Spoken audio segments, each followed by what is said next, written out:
তুলনামূলক বড় রাঘব বোয়াল পুলিশের জালে। গতকাল নিউ আলিপুর থানার পুলিশ গ্রেপ্তার করেছিল প্রাক্তন মন্ত্রী অরূপ বিশ্বাসের ভাই স্বরূপ বিশ্বাসকে, যার বিরুদ্ধে শ্লীলতাহানি, তোলাবাজি, কাটমানি নেওয়া এবং একাধিক অভিযোগ রয়েছে। এরকম সেই স্বরূপ বিশ্বাসকেই আজকে আদালতে পেশ করা হলো। লালবাজার সেন্ট্রাল লক অফ থেকে নিয়ে যাওয়া হলো স্বরূপকে এবং এরপর নিউ আলিপুর আদালতে তোলা হলো তাকে। স্বরূপকে নিউ আলিপুর থানায় গ্রেফতার করেছিল গতকাল। আজকে তাকে আদালতে পেশ করা হলো। কাজ দেওয়ার নামে লক্ষ টাকা দাবি করবার অভিযোগ। মেকআপ আর্টিস্ট ফোরামের তরফ থেকে অভিযোগ দায়ের করা হয় এবং আরও একাধিক অভিযোগ রয়েছে এই স্বরূপ বিশ্বাসের বিরুদ্ধে। আগ্নেয়াস্ত্র সহ তোলাবাজি, শ্লীলতাহানি আরও একাধিক অভিযোগে গ্রেপ্তার করা হয়েছিল স্বরূপ বিশ্বাসকে। আজকে আদালতে পেশ করা হয় স্বরূপকে। খুব সম্ভবত ম্যাক্সিমাম পিসি রিমান্ড করা হতে পারে অথবা 7 থেকে 10 দিনের জন্য পিসি রিমান্ড হতে পারে স্বরূপ বিশ্বাসের।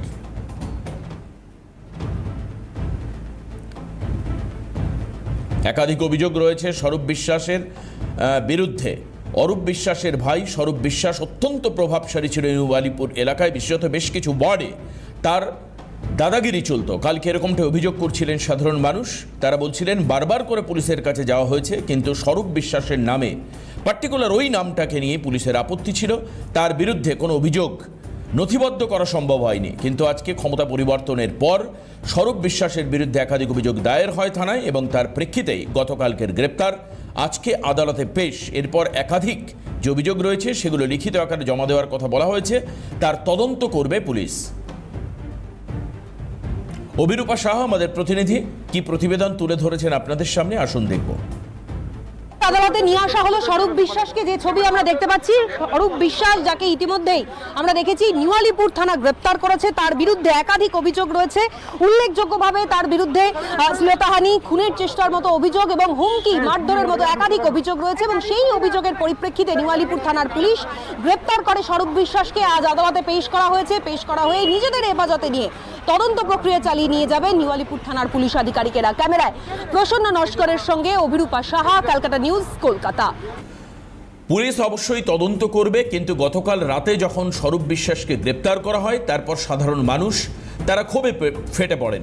বহু মানুষ তারা গ্রেপ্তারির জায়গায় উপস্থিত হন এবং সেখানে আমাদের প্রতিনিধি, চিত্র সাংবাদিক তারাও উপস্থিত হন। কি অভিযোগ উঠে এসছে সেখানে সাধারণ মানুষের তরফ থেকে, আসুন একবার আপনাদের শোনাই।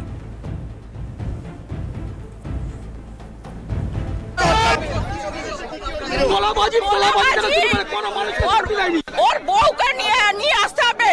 ওর বউ পুরো ওয়ার্ডের ওয়ার্ডের লোককে নিয়ে ওর বউ মারধর করে আমার বাচ্চাকে।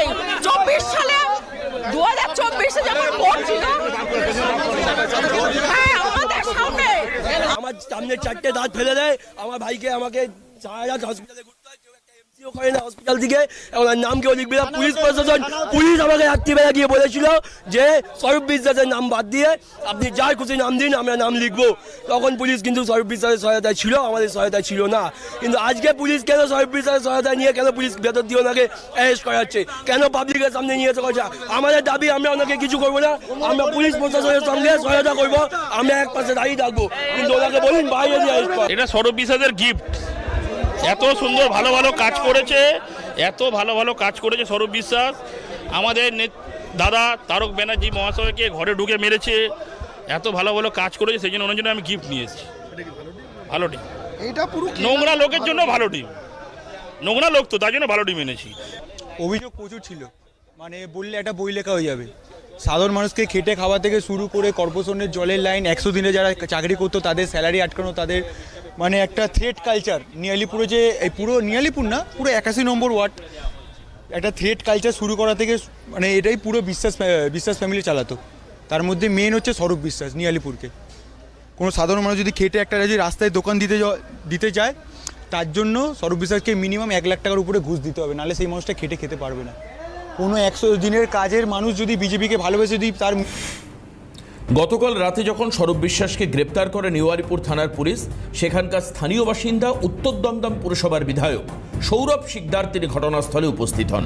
আমরা দেখাবো সেই ছবি আপনাদেরকে। গতকাল সৌরভ শিকদার উত্তর দমদম বিধানসভার বিজেপি বিধায়ক তিনি উপস্থিত হন এবং তিনি যারা সাধারণ মানুষ রয়েছেন, বিজেপি কর্মী সমর্থক ছিলেন, তাদের ক্ষোভ প্রশমন করেন। তিনি বলেন যে আইন নিজের হাতে তুলে নেওয়া চলবে না, আইন আইনের মতো চলবে এবং পুলিশ প্রশাসন স্বরূপের বিরুদ্ধে ব্যবস্থা নেবে। গতকাল কি বলেছিলেন উত্তর দমদম পুরসভার বিধায়ক সৌরভ শিকদার, আসুন শোনাই আপনাদের। মানুষের ক্ষোভের বহিঃপ্রকাশ হয়েছে, কারণ হচ্ছে এখানে মানুষ দীর্ঘদিন ধরে অত্যাচারিত হয়েছে। তো মানুষ একটা ভুল বোঝাবুঝি হয়ে গেছিল, কারণ ওনাকে যখন এখান থেকে লালবাজার লকআপে স্থানান্তরিত করা হচ্ছিল তখন এনারা হয়তো ভেবেছেন ওনাকে ছেড়ে দেওয়া হচ্ছে বা অন্য কোথাও যাওয়া হচ্ছে।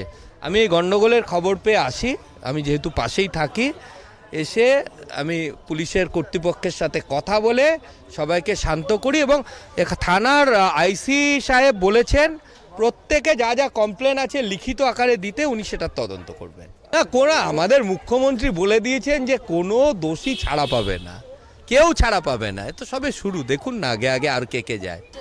এতটা আমার সে এরা বাড়ি ছাড়া ছিল 3 মাস, এর ক্ষোভ হবে না কার হবে? 3 মাস বাড়ি ছাড়া ছিল, আমি গিয়ে ওকে বাড়িতে ঢুকিয়ে দিয়ে এসেছি 2021-এ। দিনের পর দিন বাড়ি ছাড়া ছিল এরা, কার দোকান বন্ধ করে দিয়েছে, কাকে জরিমানা দিয়ে ঢুকতে হচ্ছে। ক্ষোভ হবে না মানুষের? প্রত্যেকটা অভিযোগের তদন্ত হবে। এখানে যারা যারা আছেন ইন্ডিভিজুয়ালি কালকে প্রত্যেকে থানায় গিয়ে অভিযোগ জানাবেন, যার যে আইনি পথে বিচার হবে। থানায় নতুন করে অভিযোগ লিপিবদ্ধ হওয়ার বা নথিভুক্ত হওয়ার সম্ভাবনাও কিন্তু তৈরি হচ্ছে। এরপর খুব স্বাভাবিকভাবে আজকে পুলিশ তাকে আদালতে তোলে, এরপর পুলিশ রিমান্ডের আবেদন জানাবে পুলিশ, আরও একাধিক অভিযোগের তদন্ত হবে। আর এই ঘটনা সম্পর্কে রাজ্যের মন্ত্রিসভার সদস্য দিলীপ ঘোষ এবং রাজ্য বিজেপির সভাপতি শ্রমিক ভট্টাচার্য কে কি বলেছেন শোনাবো আপনাদের। অভিযোগ জানা যাবে, ভয়ে লোকেরা বলতো না, বহু লোক ডিপ্রাইভ হয়েছে, অত্যাচারিত হয়েছে, পুরো ফিল্ম ইন্ডাস্ট্রিকে এরা শুষে খেয়েছে। তো সেই জন্য যারা এখনও কমপ্লেন করার সাহস পাননি তারা কমপ্লেন করুন, লোকে তো জানুক কত অত্যাচারী ছিল এরা, ক্ষমতার কত দুরুপযোগ দুর্ব্যবহার করেছে। শুনেছিলাম যে স্বরূপ বিশ্বাস তিনি ওই টলিউড চালাতেন, তারই অঙ্গুলি হেলনের সমস্ত কাজকর্ম করতেন এবং তার বিরুদ্ধে কী অভিযোগ আছে, কিসের ভিত্তিতে পুলিশ গ্রেপ্তার করেছে, এটা সম্পূর্ণ পুলিশের বিষয় অন্বেষণের সরকার। আমি দলের কথা বলতে পারি, দলের পক্ষ থেকে আমরা যে কোনো ধরনের স্বেচ্ছাচারিতার বিরুদ্ধে, আক্রান্ততার বিরুদ্ধে এবং মানুষের অধিকারকে। আর এখন আপনাদেরকে শোনাবো যে স্থানীয় বিধায়ক, অর্থাৎ যে এলাকায় অরূপ বিশ্বাস আগে মন্ত্রী ছিলেন, সেখানকার বিধায়ক অরূপ বিশ্বাসকে হারিয়ে বিধায়ক হন পাপিয়া অধিকারী। পাপিয়া অধিকারী কি বলেছেন এই বিষয়ে, এবং প্রাক্তন সাংসদ লকেট চট্টোপাধ্যায় তিনি বা কি বলছেন, আসুন শুনি। নিশ্চয়ই ওখানে একটা ভয়ঙ্কর আনহোলি নেক্সাস চলছিল, যেটা ধীরে ধীরে শেষ করতে হবে। এই ধীরে ধীরে গ্রেপ্তারগুলো আমাদের ওই একটা শুদ্ধিকরণ হবে, শুদ্ধিকরণ করার জন্যেই তো কুকর্ম করলে তো ভোগ করতেই হবে, কুকর্ম ফল তো পেতে হবে। হ্যাঁ মেলাতেন, নাতে না মেলাতেন, এর জন্য প্রচুর টেকনিশিয়ান, প্রচুর আর্টিস্টের পেটের ভাত চলে গেছে এবং আমার মনে হয় তাদেরও শাস্তি হওয়া উচিত। এবং তার বড় ভাই তো ওয়েট করে আছে, বড় রাঘব বোয়াল যারা আছেন, একজন বড় ভাই রয়েছেন, আমরা অপেক্ষায় আছি কখন সেই রাঘব বোয়াল অ্যারেস্ট হয়। আমরা এই মুহূর্তে টেলিফোনে কথা বলবো প্রাক্তন পুলিশ কর্তা অনিল জানার সঙ্গে। অনিল বাবু, যেটা দেখতে পাওয়া যাচ্ছে যে গতকাল মানুষ বলছে যে এর আগে বারবার করে পুলিশের কাছে যাওয়া হয়েছিল, অভিযোগ জানানোর চেষ্টা করা হয়েছিল, কিন্তু কিছু ক্ষেত্রে পুলিশ বলেছেন যে স্বরূপ বিশ্বাসের নাম বাদ দিয়ে অভিযোগ করতে। আপনার কি মনে হয় এখন পুলিশ ইনফর্ম আছে? পুলিশে তো অটোনমাস নয়, বারবার বলছি পুলিশকে সরকারের চলতে। কেউ বলেনি যে তুমি এই জিনিস করো, এটা পুলিশ করে তেল মারার জন্য, কোনো কথা নেই। আপনি যদি নিজে ঠিকঠাক করে কাজ করেন, নিজের প্লেস পরিষ্কার থাকলে কি অসুবিধা? আমি তো শাসক দলের লোকের নামে, নেতার নামেই কেস লিখেছি। যখন জানতে চেয়েছে, জানতে চাইবার অধিকার আছে, আমরা বলেছি এই হয়েছে, এই কেস করেছি, তার জন্য কিছু হয়নি। এগুলো পুলিশ নিজেরাই এগুলো পালায়, নিজেরা করে নিজেদের ভয়ের জন্য, নিজেদের থাকার জন্য। স্বরূপ বিশ্বাস অ্যারেস্ট হবে এ তো বহু আগেই হওয়া উচিত ছিল। তখন 2008 কি 9 হবে, মমতালি পার্কে ডিউটি করছি, চারু মার্কেটে একটা অ্যাক্সিডেন্ট হয়েছিল, আপনারা জানবেন পুরোনো আগে ওইটা তাণ্ডব করেছিল, সেই সময় ওকে অ্যারেস্ট করা উচিত। তখন অ্যাডিশনাল CP1 ছিলেন মানে আমাদের শ্রদ্ধাশ্রী গৌতম মোহন চক্রবর্তী IPS, ওনাকে আসতে হয়েছিল। তখন এরা তো মাইনাস মমতা ব্যানার্জি, এদের কোনো আইডেন্টিটি ছিল না। মাইনাস মমতা কি আছে, কে চেনে, কজন চেনে, যেটুকু করে পয়সা টয়সা পায়, ঠিকই আছে। বেশ, ধন্যবাদ অনিলদা।